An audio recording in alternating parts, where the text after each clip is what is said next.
भारत में तो कई महान खिलाड़ी हुए हैं, है ना? पर एक नाम ऐसा है जो सुनते ही एक तस्वीर आंखों के सामने आ जाती है, उड़न परी। जी हाँ, आज हम बात करेंगे पीटी उषा की। उनकी वो कहानी जो सिर्फ दौड़ की नहीं बल्कि हार न मानने की जिद की कहानी है। और देखिए, उनकी पूरी कहानी का निचोड़ शायद इसी एक लाइन में है, हार मत मानो, एक दिन सफलता जरूर मिलेगी। ये कोई किताबी बात नहीं है, ये उनकी जिंदगी का सच है। एक ऐसा सफर जो हमें सिखाता है कि भाई असली बहादुरी गिरने में नहीं बल्कि हर बार गिरकर वापस उठने में है। तो चलिए कहानी को एकदम शुरू से शुरू करते हैं, उस जगह से जहाँ कोई महान एथलीट नहीं बल्कि एक आम सी लड़की रहती थी। हाँ, बस उसके सपने वो बिल्कुल भी आम नहीं थे। तो बात है 27 जून 1964 की। केरल का एक छोटा सा गांव है पायोली। यहीं उषा का जन्म हुआ। बचपन सच कहें तो काफी मुश्किलों भरा था। परिवार में पैसों की तंगी थी और ऊपर से उषा की तबीयत भी कुछ ठीक नहीं रहती थी। मतलब हर तरफ से चुनौती ही चुनौती। लेकिन इन सब के बावजूद उनके अंदर एक गजब की एनर्जी थी, एक आग थी जो उन्हें बाकियों से बिल्कुल अलग बनाती थी। कहते हैं ना कि हर हीरे को एक जौहरी की नजर चाहिए होती है जो उसे तराश सके। उषा की जिंदगी में भी वो जौहरी आए, उनके कोच, उनके गुरु बनकर। और बस यहीं से उनकी कहानी ने एक ऐसा मोड़ लिया जिसने आगे चलकर इतिहास लिख दिया। ये थे कोच OM नाम्बियार। उनकी पारखी नजरों ने उषा को दौड़ते हुए देखा और वो समझ गए कि इस लड़की में कुछ खास है। वो चिंगारी जो एक चैंपियन में होती है ना, वो उन्हें दिख गई और उन्होंने ठान लिया कि इसे तराशना है। यकीन मानिए, ये सिर्फ एक कोच और स्टूडेंट की मुलाकात नहीं थी, ये तो इंडिया की सबसे बड़ी एथलीट के बनने की पहली सीढ़ी थी।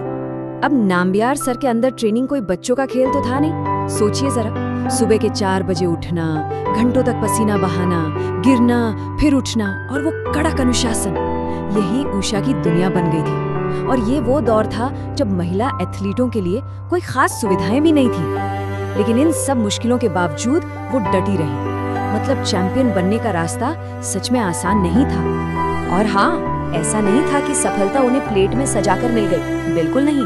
शुरू के कॉम्पिटिशन्स में तो उन्हें कई बार हार का सामना करना पड़ा।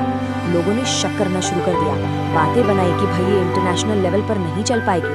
पर ये सारी बातें, ये सारी आलोचनाएं उन्हें रोक नहीं पाई। अब हम कहानी के उस मोड़ पर आते हैं जो शायद किसी भी खिलाड़ी की जिंदगी का सबसे मुश्किल लम्हा होता है।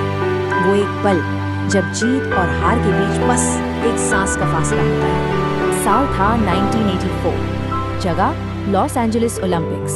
इवेंट 400 मीटर हर्डल्स का फाइनल और ट्रैक पर थी पीटी उषा। ये भारत के लिए एक बहुत बड़ा मौका था। पूरे देश की उम्मीदें उनसे जुड़ी थीं और दुनिया की निगाहें उन पर थीं। रेस खत्म हुई और जो नतीजा सामने आया वो था 0.01, सिर्फ 0.01। सोचिए, 1 सेकंड का 100वां हिस्सा। बस इतने से फासले ने सब कुछ बदल कर रख दिया। बस इसी 1 सेकंड के 100वें हिस्से की वजह से PT Usha Olympic bronze medal से चूक गई। वो चौथे नंबर पर रही।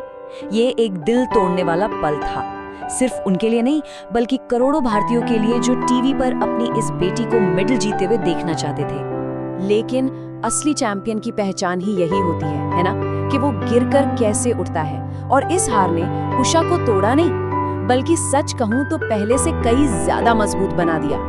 उषा ने अपनी जिंदगी के इस सबसे बड़ी हार को अपनी सबसे बड़ी ताकत बना लिया। उन्होंने उस दर्द को, उस निराशा को अपनी मोटिवेशन में बदल दिया।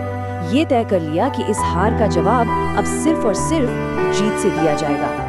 और फिर उन्होंने जो कर दिखाया वो कमाल था। 2 साल बाद 1986 के सियोल एशियन गेम्स में पीटी उषा ने तहलका मचा दिया। 1 नहीं, 2 नहीं, पूरे 4 गोल्ड मेडल और 1 सिल्वर मेडल। उन्होंने पूरी दुनिया को, पूरे एशिया को दिखा दिया कि भारत की इस उड़न परी को रोकना नामुमकिन है। क्या जबरदस्त कमबैक था वो। लेकिन पीटी उषा की कहानी सिर्फ मेडल्स और रिकॉर्ड्स की कहानी नहीं है। उनकी असली लेगेसी, उनकी असली विरासत ट्रैक पर जीती गई दौड़ से कहीं ज्यादा बड़ी और गहरी है। जब उनका रेसिंग करियर पूरा हुआ तो उन्होंने अपनी कामयाबी को दूसरों के सपनों को पंख देने में लगा दिया। उन्होंने उषा स्कूल ऑफ एथलेटिक्स शुरू किया, ताकि जो नई पीढ़ी के एथलीट हैं उन्हें वो मौके मिल सकें जिनके लिए कभी उन्हें खुद इतना संघर्ष करना पड़ा था।